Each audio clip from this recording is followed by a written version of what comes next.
নমস্কাৰ আপোনালোক সকলোকে মোৰ ইউটিউব চেনেল টিচাৰ্ছ কৰ্ণাৰলৈ পুনৰ এবাৰ স্বাগতম জনাইছোঁ। যিসকল শিক্ষাৰ্থীয়ে SCERTৰ অধীনত দুবছৰীয়া ডিপ্ল'মা ইন এলিমেণ্টাৰী এডুকেশ্যন যাক আমি থোৰতে DLED বুলি কওঁ, DLED কোৰ্ছ 2024-26 বৰ্ষৰ বাবে এডমিশ্যন লোৱাৰ চিন্তা কৰিছে তেওঁলোকৰ কাৰণে এক জৰুৰী খবৰ এয়া। আপোনালোকৰ চিনাকি কোনোবা তেনেধৰণৰ যদি আছে তেওঁলোকৰ লগত শ্বেয়াৰ কৰিব যে DLEDত এডমিশ্যন ল'বৰ কাৰণে যি প্ৰি এণ্ট্ৰি টেষ্ট পেট দিব লাগে 2024ৰ পেট তাৰ নটিফিকেশ্যন ইতিমধ্যে প্ৰকাশ পাইছে আৰু এই নটিফিকেশ্যনত যিকেইখন ইনষ্টিটিউটত এডমিশ্যন পাব এই পেট দি পেলাই যোগ্যতা অৰ্জন কৰিব পাৰিলে সেইকেইটা হ'ল DIET CTE normal school BTC private teacher education institution. এইখিনিৰ কাৰণে তেওঁলোকৰ মিনিমাম কোৱালিফিকেশ্যন লাগিব।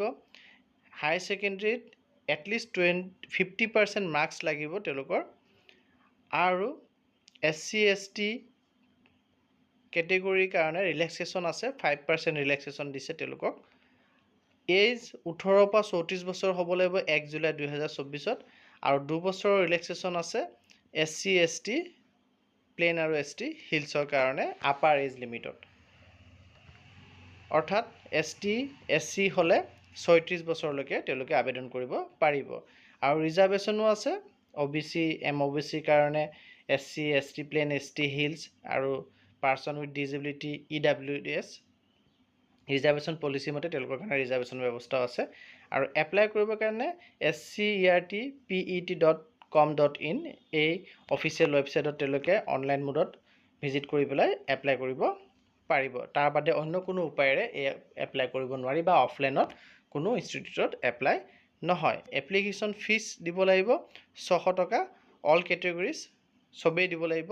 To be paid online through internet banking, অনলাইনত দিব লাগিব, হয় ইণ্টাৰনেট বেংকিং নহয় ডেবিট কাৰ্ড নহয় ক্ৰেডিট কাৰ্ড ব্যৱহাৰ কৰি এপ্লিকেশ্যন ফৰ্ম যেতিয়া ছাবমিট কৰিব তেতিয়া তেওঁলোকে এপ্লিকেশ্যন ফিজ দি 600 টকা দিব লাগিব আৰু তেওঁলোকে এডমিট কাৰ্ড ডাউনলোড কৰিব লাগিব বা এডমিট কাৰ্ড তেওঁলোকে পাব তেওঁলোকৰ SCERT.pet.com.in যোনটো ৱেবছাইটত তেওঁলোকে এপ্লাই কৰিব সেইটো ৱেবছাইটৰ পৰাই তেওঁলোকে এডমিট কাৰ্ড পাব আৰু ভেনু যি পেট 2024 অনুষ্ঠিত হ'ব তাৰ ভেনু ডিষ্ট্ৰিক্টবিলাকত যোনকেইটা ডিষ্ট্ৰিক্ট তেওঁলোকে চিলেক্ট কৰিব সেই তাত এল'কেট কৰা হ'ব, তেওঁলোকক দিয়া হ'ব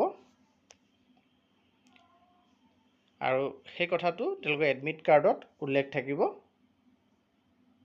আৰু seats will be allotted to the selected candidates in the teacher education institutes of the district in which candidates choose to appear for the pre-entry test।